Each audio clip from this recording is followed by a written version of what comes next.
Hello, this is JD and welcome back to one of my mental health podcasts. I'm really keen to start interviewing people and sharing stories with others about their mental health, what's happened to them, telling us a little bit about themselves and their story relating to their mental health, their struggles, how much support they have, coping strategies, things that they've done that they're proud of despite of their struggles, and any advice that may be helpful for anyone going through anything similar. So before I start interviewing other people, I think it might just be quite cool if I interview myself. Go through the questions that I'm planning on asking others, and you can hear my story. As you know, my name's JD. I'm 31. I live in Preston. I do quite a lot. I have a record label that funds a charity that will be funding a workshop for music therapy for mental health service users.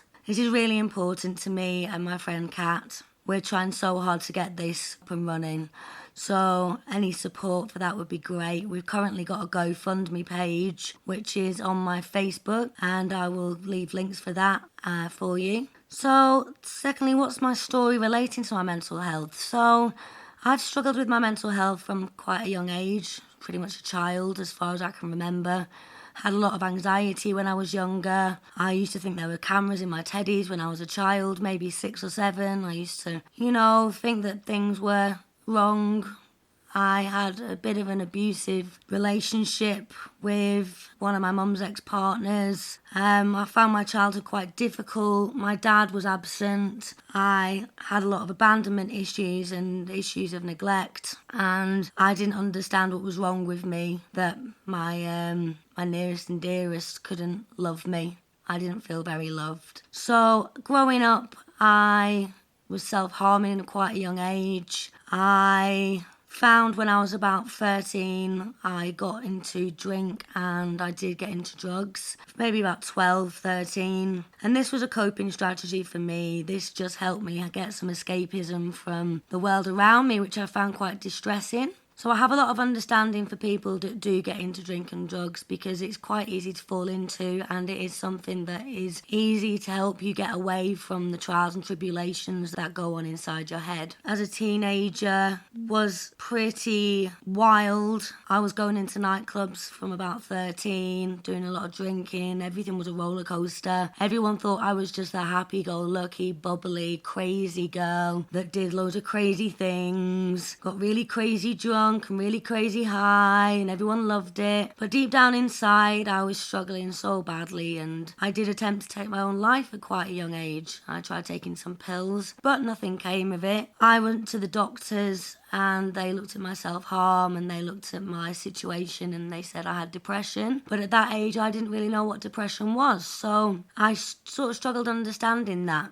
and just carried on my life. I was given Prozac, fluoxetine. I didn't take it. I just put it to one side and left it there. Carried on with my life, carried on with the struggles. I've got a big thing about self-sabotage. So even though I did well at school, I would sabotage everything. I would be doing really well with my music. I'd do so well in my English, my maths, and then just over time I went down and down and down in the sets that they put you in. I wasn't going to school, I was getting in so much trouble, and this was all me playing up because I was so unhappy and I felt so alone. A counsellor approached me when I was about 14, and it was my form tutor, and she wanted to start talking to me. So I did that. Then a mentor from the NSPCC came along, and then another mentor from the youth centre came along. Social services got involved because I wasn't going to school. I moved schools. My behaviour continued. I never went. I was smoking a lot of dope. I was really just not focusing on my education. But the one thing that I did focus on was music. So I got into DJing at quite a young age. I found out I could mix. I was playing bass guitar from a young age as well, so I knew my music theory. And that's what really kept me going. As I got a little bit older, I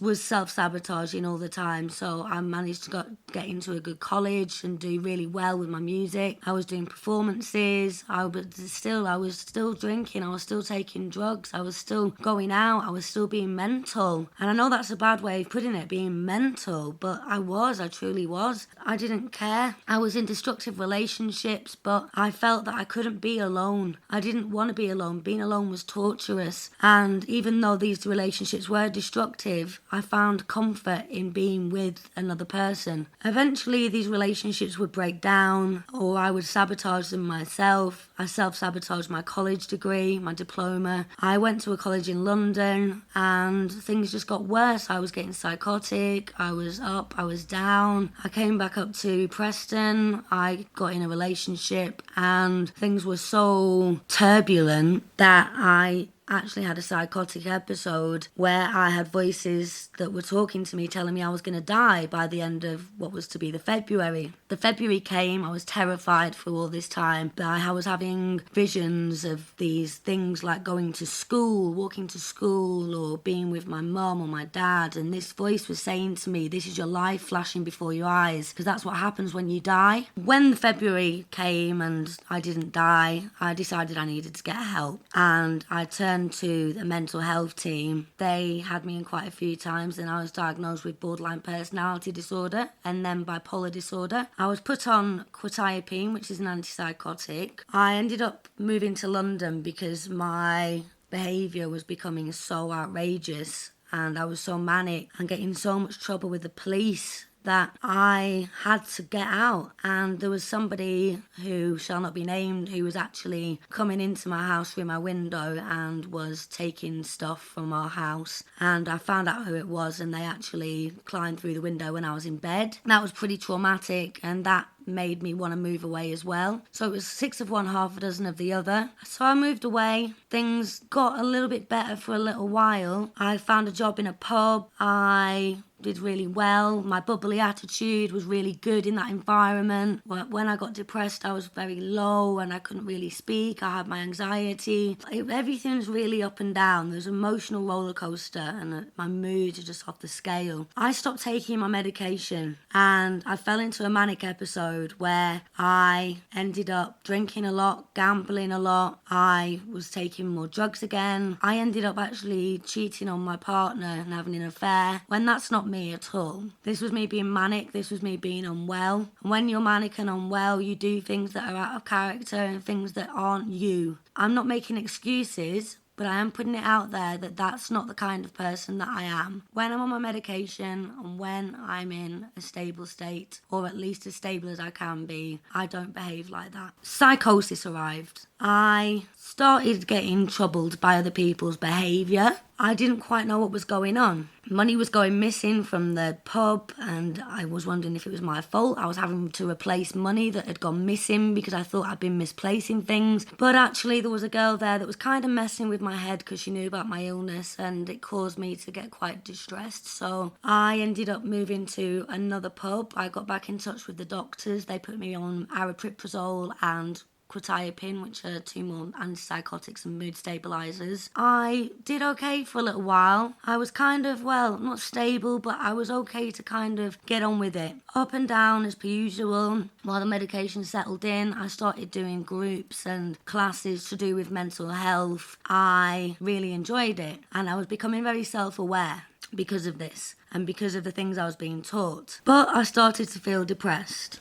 Really depressed, and things got worse and worse. I had to move out of my shared house and I had to go and live back with my dad and share a room with my sister, and my life became unbearable. I would go to work, I would do what I had to do, but because I was getting so paranoid and anxious, I was scared that I wasn't doing my job properly, so I was paranoid that people were talking about me. I didn't know if I was doing things correctly. I was misplacing things. I would have to recount money. I couldn't concentrate. I couldn't do anything right as far as I was concerned. And the job I was doing consisted of very early mornings and very late nights, so there wasn't a lot lot of sleep involved. And when I did wake up in the morning, that skylight that was in my sister's room, the sun would be there at the same time every morning. I'd know what time it is, and I would dread the fact that I'd have to get up and go to work. I'd hate the fact that I'd woken up in the first place. It was horrendous. I started to devise a plan. I wanted to end my own life. And to do this, I was going to take an overdose. I